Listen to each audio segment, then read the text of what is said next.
Ladies and gentlemen, boys and girls, welcome to another episode of Be Your Own Boss. If you're a business, one of the most important things for you to do is to make sure your content that you put online is captivating and it's converting viewers into shoppers, right? So that customers can come to you and improve your revenue. And today we have someone with us who's an expert in this particular field. We have Kaizad Hansotia, the founder of Swirl. Swirl is a video commerce company. And Kaizad is a passionate entrepreneur, a serial entrepreneur. He started at the age of 15. Can you believe that? And so he's got a lot of experience in the entrepreneurship journey. He has founded 3 companies. And we'll hear about his story, his journey. Let's welcome Kaizad. Kaizad, thank you so much for taking our time and joining us here on the Be Your Own Boss podcast. Welcome to the show.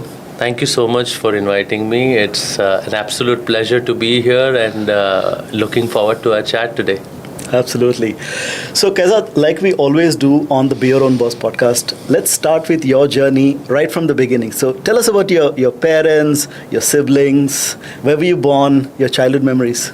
So, I was born in a small town called Baroda. It's a part of Gujarat. I grew up in a humble middle-class family in a Parsi household. So, my father has always been into service. When I was born, he was not even 12th pass, but after I was born, he completed his 12th. He was already working. He had to work. He lost his father when he was not even born, so he had to take up a lot of responsibilities. But after I was born, not only he did his 12th, but he did his graduation, and then he did his post-graduation, and then at the age of 40, he did his MBA.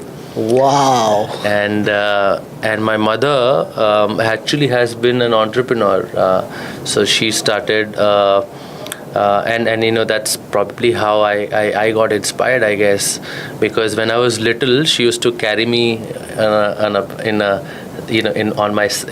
that backpack, and go to different places, banks, post offices. She was basically a financial advisor. So she used to help individuals and professionals to do financial planning, and she used to manage all of the financial planning and capital for them. So she used to take me to all these offices, and everybody knew me, and I saw my mom really hustle really hard to make ends meet. I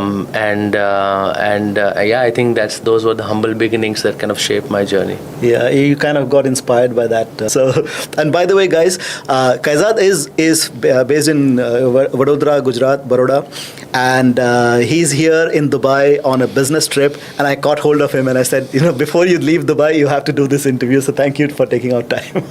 No, I think love having conversations where you can kind of exchange ideas, learn new things. Dubai is a very, very, very surprising market because from the outside, people told me that, hey, that part of the world, things don't move very fast.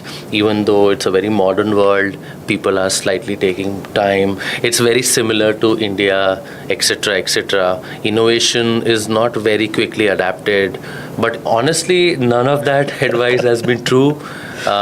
In fact, people are, I think, I don't know whether it's post-COVID or it's maybe the whole global tailwinds that are supporting the region and the growth in the region.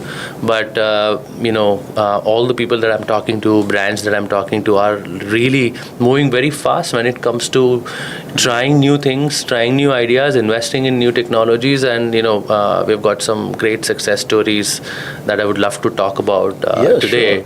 Sure. With a very big client who actually in the market is known to not move very fast, but they've kind of signed off with us in a record time, and they're going to launch one of the leading car companies in the world in the KSA region using our technology. Wow.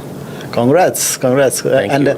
Let's continue with your childhood journey, and I want to understand the background of it, because this is important, because people get to know the person better once you know the background. So when once you finished your schooling, and I mean, you lived your life in Gujarat, right? Like, in Vadodara. Once you finished your schooling, what kind of studies did you go into after your higher studies? Funny story. I always wanted to be a software engineer. So after my 10th standard, I pleaded my dad to allow me to go into computer science, but he had some different advice. And when you're born in a middle class family, forget middle class. Actually, in India, you tend to obviously respect your parents a lot more. So I decided to not do it. But guess what? He was kind enough to put me in a school which had computer science as a additional elective subject, and I studied that along with my commerce background, and I topped not just the school, but I topped the entire city. Wow. In computer science, made a bunch of programs and viruses, and hacked a few systems, and learned all the basic technologies, learned how to write the code, logic, etc. Yeah. But after that, I ended up actually focusing obviously my graduation and post graduation in business studies. So I did my MBA, passed out from IBS in 2010, but while I was doing multiple businesses ever since I was 15 years old, starting with selling products door to door, which incidentally ended up hiring 4 people from my college, and then we did enough business to pay for all of our college and graduation fees. Wow. And then we did multiple businesses. Name any industry, we kind of did something or the other with that. But I got my first big break in the tech world only after MBA, when I decided to join a tech startup as a marketing manager, as an employee. For the first time I became an employee. I really wanted to learn because I knew business, I knew sales, I knew B2B, I knew the fundamentals. I didn't know how to scale a venture funded company or a tech business. So that's when I joined at an early stage. In a span of 3.5 years, was promoted to a CMO, and learned everything from GTM to launching products, developing apps. And at its peak, we ended up scaling it to 5 million daily active users, close to 500 plus students, 500 plus teachers using the platform, educational institutes, and that company then got acquired in 2015. So saw the whole startup to scale up to exit journey, and that really helped shape me and form up my understanding about how really can we build a tech business. And after that, I started my first technology venture. Let's talk about that. So you started once you I mean, you were working there. You had a job, right? And then after that job, you started your own company. Tell us about that transition. Like, did you quit your job and then No, I mean, I did my part because as a part of acquisition, you're supposed to stick around, make sure the transition happens well. So we did that. We integrated with their team, we integrated with their systems, we made sure the customer and the brand side of things are also well taken care of. We set up the whole team and the post acquisition processes, and after about 6 months to 8 months later, as we had agreed upon, I exited the company, and along with me, our CEO and founder also did that. And after that, I was just figuring out what to do next. And that's when I saw actually my sister, who's a fashion designer, and she, one day I just saw her portfolio, and she told me, I asked her what is your dream and goal in life. Your big brothers tend to ask that to younger siblings, and she told me it's her kind of dream to start her own business or her own label. But then I was thinking that, hey, I've been in tech, I know business. Why isn't there a platform for these young emerging fashion designers? So I started doing some research. Turns out there wasn't any, and then that's when I decided to launch like an e-commerce marketplace for fashion or premium fashion, specifically focusing on designers. Started building like the Farfetch for India. and launched that on Women's Day in 2016 in India. Okay. And from 2016 to 2020, we ended up scaling that to 30,000 customers, 20 different cities of India. We had almost 350 plus brands, designers. We also launched shop-in-shop, in-store concept across suburban Mumbai from Andheri to Lower Parel. 25 stores we had, and about 3 more in Ahmedabad. Okay. And we also launched hyperlocal discovery app where consumers can find these stores, interact with designers, either order a doorstep trial or go to the store and then purchase. But then COVID had different plans for us. So when COVID happened, all of our stores were shut down, and we kind of lost 90% of our business overnight. And it was hard. We thought it will last a few days.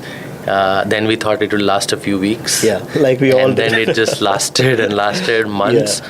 So it was tough time for everybody in retail, and we were not really well capitalized. So we had to let a lot of people go. Unfortunately, we had to cut down 90% of our team.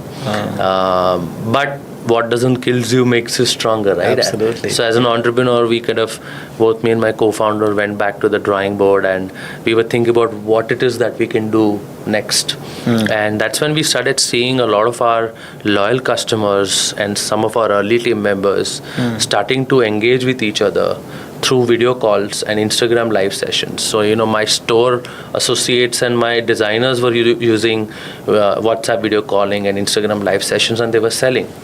And, we just thought to ourselves that, oh my God, look at this beautiful opportunity out there.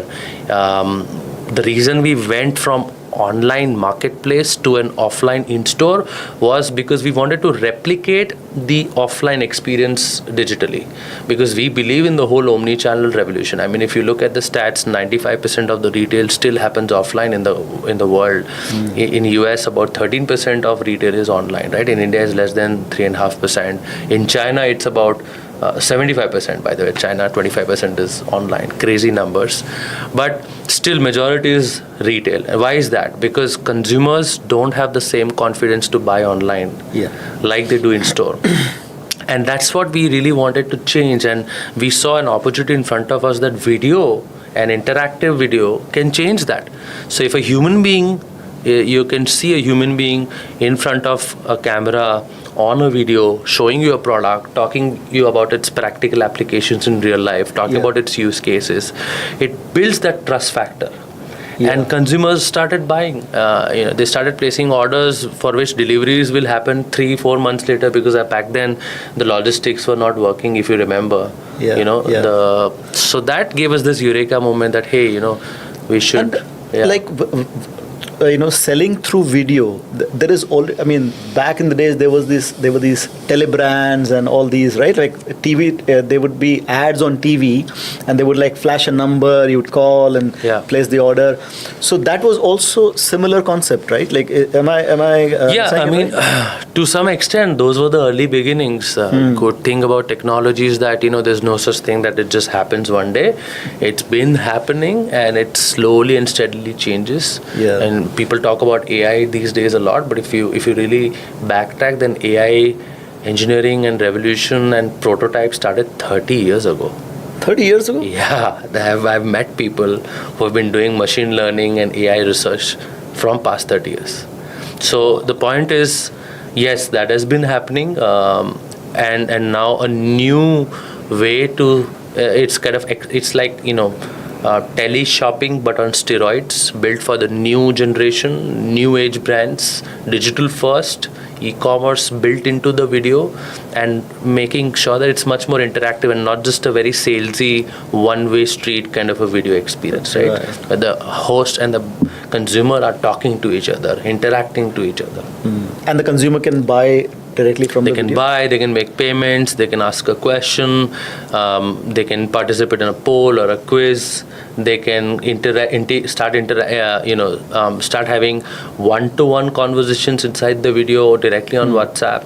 So we have integrated a lot of these technologies to make sure that the consumer is having a very high-touch experience while they're watching a video. Now that video could be like a TikTok style short format video reel, like you swipe up, swipe down, and then make a decision, or it could be a live streaming event where consumers are watching something live and then making a decision over there.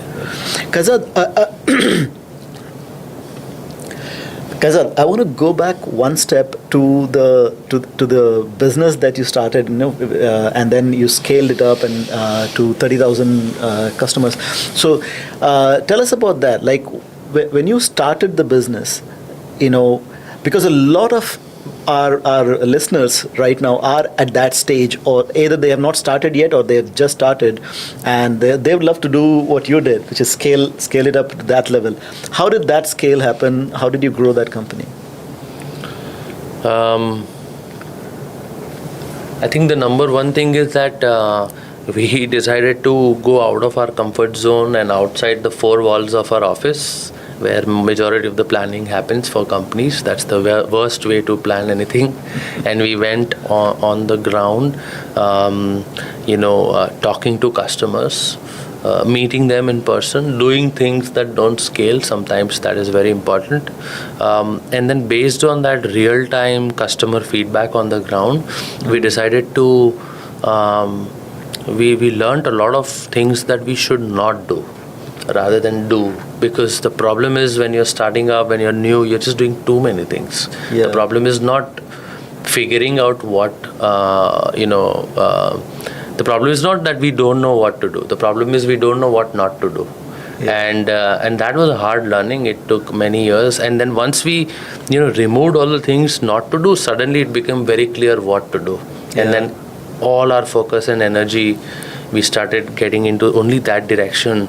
Those small niches that we can focus on to build and grow and scale our user base or our product is what ultimately helped us to penetrate the market, to get early traction and get brand recognition within those very few verticals or very few spaces, white spaces, where there was kind of less competition and more ability for us to get traction. And also from a financial perspective, personal financial perspective, the moment you quit your job, I mean, once once the transition was over and you started thinking about what to do and everything, was there a financial disruption there personally because you don't have a salary anymore, and then once you start a business, it's going to take time for you to generate revenue out of that business, right? Yeah. That's I think that's always probably, I think, second most hardest thing to do as an entrepreneur. I mean, I personally had to sell my car, liquidated my FD, had to borrow money from people that I didn't want to borrow. It took me much more longer time to pay them back. Didn't even know when I'll pay back. A lot of personal pressure. But I think that's the journey that every entrepreneur has to go through. It's like, you have to win some, and lose some, right? To get certain things in life, you have to sacrifice certain things. So, and sometimes you don't get it, and that is okay.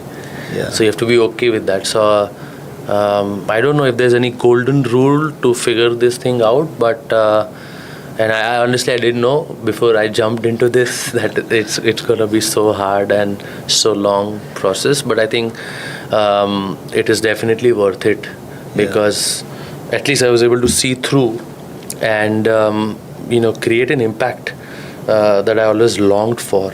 Because I think creating an impact is what ultimately drives, one of the finest founders that I know personally.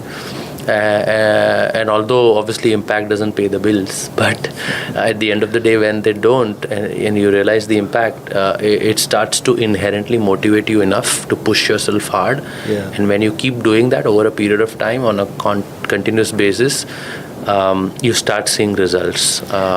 So Yeah, I mean, financial issues are always going to be there. You just have to figure out a way to get past that. Was there a moment in time when you felt like everything is over and you can't proceed, and then how did you overcome that?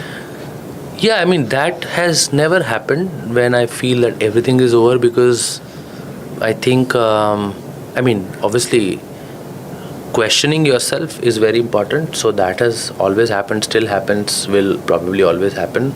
I think that's what keeps you on your toes and, keeps you grounded and make sure, I mean, you have to be your own devil's advocate, so to speak, to make sure that, you're not deluding yourself. It's very easy to delude yourself as a founder or as an entrepreneur or anybody who's starting up. Whatever startup you do doesn't have to be a business, can be your profession as an artist, or anything else. So it's very easy to get carried away in those emotions. It's very important to always question yourself, no matter how good the things are going or how bad the things are going. But having said that, I don't think I've never regretted what I've done. Definitely and I've never felt that it's all over, because there's this crazy inherent belief in myself that no matter what, I want to do this and I will figure it out. So that I don't know how to figure it out, and it took obviously sometimes it is very hard. It will take maybe few hours, few days, or few weeks for you to figure it out or to get out of that that tough low situation that you might be going through in your life. But if you truly believe in yourself and you just keep at it, I think although as naive as it sounds, there is light at the end of the tunnel. Absolutely. I mean, that's what keeps you going. Yeah. And so when you started Swirl, so talk us through that starting point of Swirl, and like when because it all started with an idea, right? You had an idea in your mind, and then how did you scale that idea into a business that you have right now, raising $1 million recently?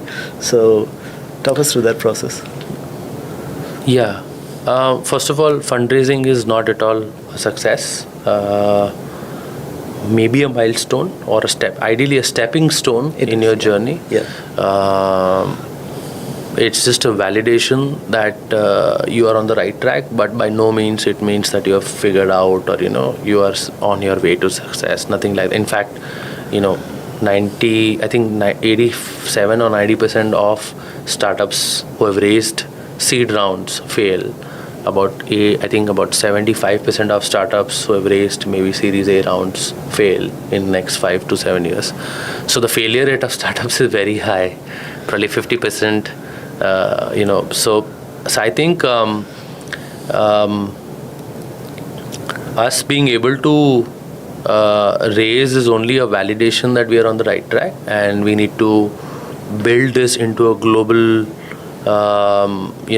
domination plan. I mean, global ambition that we have. We have to build that into a business. At the beginning of Swirl, when you started, right at the from the idea to building the company, talk us through that process. Like, how did you scale it? How did you hire people and develop? Is it an app? Is it based on an app, or how did you do that? So when we started, we first started doing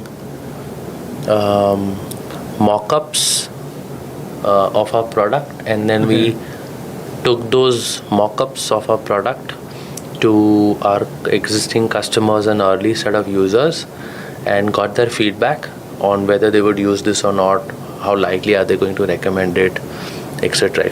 Would they be willing to pay for it? And then the ones who gave positive response, we hold them accountable and we got them to integrate our product. And then we actually learned how much of that is true or false. And after that, we figured out that there's a lot of things we need to improve, learn, etc. So we kept on building, and until we found something that we can truly take it to market, we did not launch it. Until then, it was like a private beta, closed loop kind of a product. But once we were confident, then we launched it publicly on on our website, on a Shopify marketplace, where basically we launched it where where our customers can find us and sign up with us. So that's how it started. In terms of hiring, we were first focused on hiring so we just hired 2 engineers. Who it's always important to hire in a pair, because one if one doesn't work out, but it's always need to be healthy competition between 2. We can do a little bit of yin and yang between the 2. So we hired those 2 people, and then they built the product. Then everything from sales, marketing, all of that as founders we took care of, and then we launched our first version in the market. And how was the response then? It wasn't what we expected, because the product was quite embarrassing. If you're not embarrassed with your first product, then you're doing something wrong. So, true. We learned, we improvised, we launched again. We got tough feedback, we learned, we improvised, we iterated, we launched again, we got tough feedback. A lot of things didn't work for the first 1 to 1.5 years. A lot of things were not working, a lot of things were failing, crashing. It was upsetting to the founders, the early set of team, clients. Some of the clients obviously left us. Some of the partners were not happy, initial set of partners. But I think the ones who stuck around really understood that this is the journey that they signed up for, and it really helped us to strengthen our product, right? Because it's impossible. It doesn't matter what you do. There's no test exists in the world that can replicate the same real world scenarios. It's impossible, because there are literally millions and millions of permutation combinations that are impossible for you to think unless you launch a product in the market, keep on iterating based on the feedback. There's no way. But then once our product became good and stable and very comprehensive, feature rich, which took about 18 months, then I think the kind of growth and scale we saw is something we have not even imagined. Like, we have grown 5 times in the last 13-14 months. Wow. Yeah, and maybe around 9 times in the last 2 years. Yeah. Right. Our product adoption quarter on quarter in the last 6 quarters, every quarter has grown 3x. So if you compare that to 6, that's 3 raised to 6. So that's 180x almost. Wow. So I think that exponential growth that people talk about really comes once you've found like a product market fit. And I think that's where we are right now with over 60 plus clients across India, Middle East, US, customers like Puma, Vivo, Arvind, and now Pan Emirates. We've got Mom Store and Homes R Us in UAE. We just signed up Al Fathem, by the way. So these brands are now coming to us because we have already proven our product in the market and successfully seen use cases across multiple categories, multiple geographies, and I think that is the really exciting part when you have a product that has a product market fit. And can you explain the product for us, for our listeners? What does it do exactly? How does it help an Al Fathem or a Puma or a Homes R Us?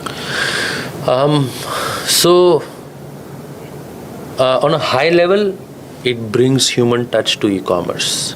But from a very experience standpoint, or from a consumer standpoint, it basically enables it enables consumers to watch and shop from a video. Right. So imagine you're watching Instagram Reels, but not on Instagram, but on your favorite brand's website or an app. And within that Reels, you push a button and add to cart. or you push a button and ask a question, or you select color, select size inside the video and enter credit card details and make a payment, and then you swipe down and see another video, you swipe down and see something else. But those videos are curated for that brand. You don't see random videos like TikTok or Instagram. You see very highly curated set of videos which are personalized to you.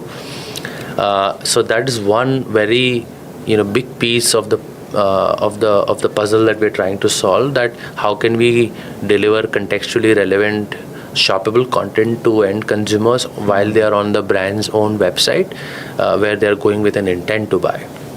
Because consumers are bored now to look at a static image or a product catalog and then figure out how it will look when they get it delivered, right? Because what you see in Photoshop image and what you see in real life is very different.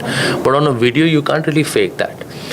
So video really builds more authenticity, especially when that video is built by, let's say, a person you trust, like a creator, or that video is created by a product expert or a host, which is a brand associate, or if that video is created by a customer like you who's giving a testimonial.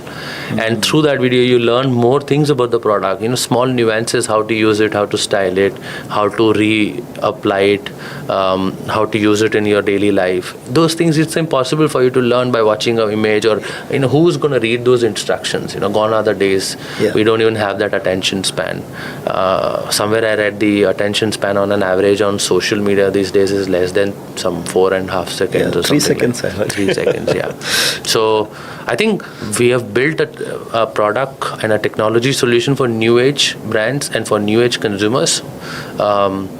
And same kind of logic happens in a live stream also. We essentially enable brands to host live stream sessions on their app or website with e-commerce functionalities built on it. So technically, we are replacing e-commerce as we know today. So the traditional e-commerce, we believe is like a dinosaur.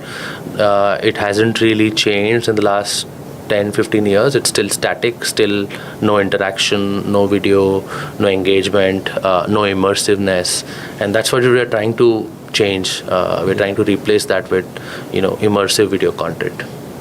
Got it. It's an innovative thing, right? It's completely new. I mean, e-commerce has been the way it is for so long. So I think this is a good breeze of innovation here.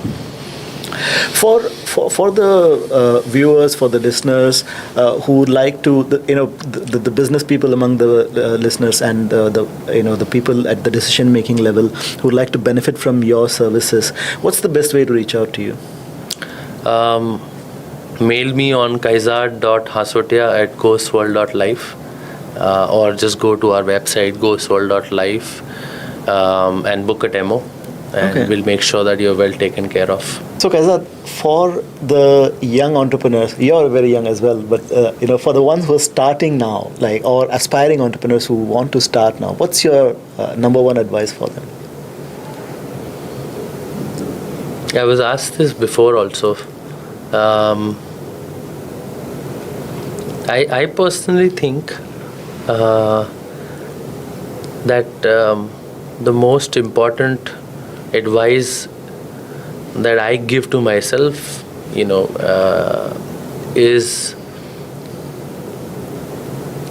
to remember that, you have to be a little crazy and a little naive to think that you can do something. The moment, because those are the people who are able to do it, right? The moment you think you know something really well and you're very, very sure about it, and there's nothing that can change your mind, for sure that's when you are going to go wrong, or somebody else is going to do a better job than you.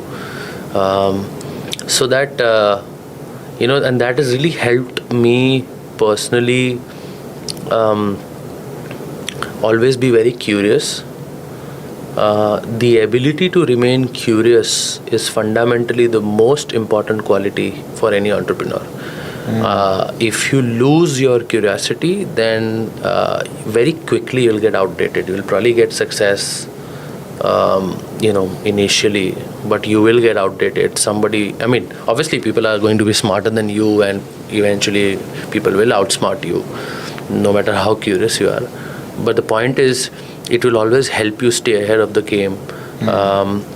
it will always help you to figure out things that you otherwise thought were impossible, because you're just crazy enough and naive enough to think that you can do it, right?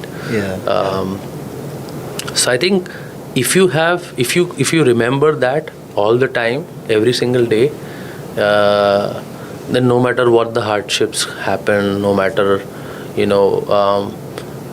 no matter who believes in you or who doesn't believe in you, it's always you who are there for yourself. And once that inner strength comes in, people also start recognizing that, and people want to get attached and attracted to people who really, really believe in themselves and not just faking confidence. And then they start believing in your vision. And see, in order to bring a vision to life, you need people. You can't do it alone. I'm very lucky and blessed to have amazing people in my life, my mentors, my advisors, my team, my investors, my customers, most importantly my family members, who allowed me to I'm very thankful to them, because they allowed me to pursue this crazy passion of mine, for which they still don't understand why I'm doing all this. But this quality has always helped me. So that is what I would advise, because then it will help you figure out things and open doors that you otherwise never really thought were possible. Absolutely, yeah. Great advice. And Kaizad, one final question as we wrap up here. How was your experience being on the Be Your Own Boss podcast? I loved it, enjoyed it. I think more such conversations should happen. A lot of people these days, quite honestly, I grew up wanting to be an entrepreneur, because back in those days I used to listen to interviews of the likes of entrepreneurs like Mr. Ratan Tata and so many entrepreneurs, right? Interviews mostly. I think back when I was younger, I used to read books and news articles, but same about their interviews, wherein you can actually get into their thinking and thought process, and that really inspires you. It opens up doors, right? Our brain is a beautiful neuroplastic organism that kind of rewires itself all the time, and it can't do it on its own. It needs external stimuli. So whenever I used to read other people's thoughts or listen to their thoughts, it really helped reshape my thinking and journey. And there were so many small questions. So for example, in your 70 plus podcast, I guarantee if somebody listens to it, they it's like writing a probably 300-page book of amazing experiences that are impossible to learn otherwise. If you don't have access to those, these are real life people. stories. These are real life stories. Absolutely. So that is very important. So if somebody is wanting to do something in their life, and a lot of their neural pathways will open up if they are listening to different people and their experiences. They don't have to follow anybody's advice. By the way, everybody has to figure out their own way. There's no, whatever I have had learnings are not necessarily going to be applicable for others. Everybody has to figure out their own way. There's no copy-paste. There's no copy-paste, but it really helps retrospectively when you already have heard these things or have read these things. Absolutely. And I think that is one of the biggest thing that you're doing today, bringing these real life stories, and not just stories of really, really, really big successful people, but also just regular people or high achievers and leaders who dare to think differently. Talking of thinking differently, actually, I'm urged to. I said this is the last question, but but I'm urged to ask this question. I should answer that question. Are there any books that you want to recommend to our listeners? There's so many books. So many books. I don't know. Guess I really depends on your person. What's your number one, a book that could have I don't think that is not. That's not the right. It's like a movie. What's your favorite movie? Are you going to have a favorite movie? It's very hard, right? You're going to have top 10 movies that you like. There's no way this is like my favorite, I can watch every day. It's not possible. So I think that's what the book, it depends on your mood, what you're in a mood to watch. And I believe in that more versus the other. like today I'm going to learn about entrepreneurship, so let's just open up a book. And that's not, if you're in a mood to learn about entrepreneurship, you read an entrepreneurship related book. Like these days honestly I'm a little done with business books, so these days I'm like reading books on people's approach to life. So I would have a different perspective today. If you ask me 1 week later, I'll be reading some another book and I'll have a different perspective. Yeah. That's very important. I think the only advice I would give is read books on different subjects. Don't be crazy and just read like one specific kind of book all the time, because it's very, again, as an entrepreneur, you see, you listen to any business leader's advice on books also. They'll always give you books which has nuanced perspective on different topics. So like the old, I mean, Bill Gates and Elon and everybody has been talking about the importance of there's a book by a Chinese author called The Art of War. Art of War. I mean, yes. What does it have to do with business? And then in India, people talk about reading the Chanakya. Yeah. What does it? But it gives you so much nuanced perspective, right? I mean, there's business perspective you can even get from Bhagavad Gita, by the way. There's so many learnings and real life learnings. So I think that's what you should do. Whatever you are in a mood to read, you should read books. There are amazing books out there. When it comes to startup, probably the best book that I have really, really loved, one of my favorite books has been obviously 0 to 1. I think that's everybody's favorite book. On entrepreneurship, my favorite book has been Steve Jobs and Sam, by Walter Isaacson, and Sam Waltman's Made in America. I love both of them, their biographical books and their entrepreneurship journey. For philosophy and just general approach to life, I like a little contrarian approach to life. I like a little rough, that countryside learning and knowledge. So there's a very good book that I'm reading right now. I love it. I wish more people should read it. It's actually called Green Lights by Matthew McNaughey. Okay, Green Lights. Yeah, it's amazing. I mean, he's a gifted writer. He's a better writer than he's an actor. Some people will hate me saying that. Although he's an amazing actor, but I think he's a better writer. He writes really well. So it's about life and his learnings and small things that you should always kind of the ability to stay in the moment and in the present. I think that's the hardest thing to do. Not entrepreneurship. The ability to stay in the moment and in the present is the hardest thing to do, and that's what I am trying to learn and hopefully inculcate in my life someday. Brilliant. Kaizad, thank you so much for sharing your journey and your story with us. It was such a wonderful conversation. Thank you for having me. So, ladies and gentlemen, boys and girls, that was Kaizad Hansotia, the founder of Swirl, and you've been watching and listening to Be Your Own Boss.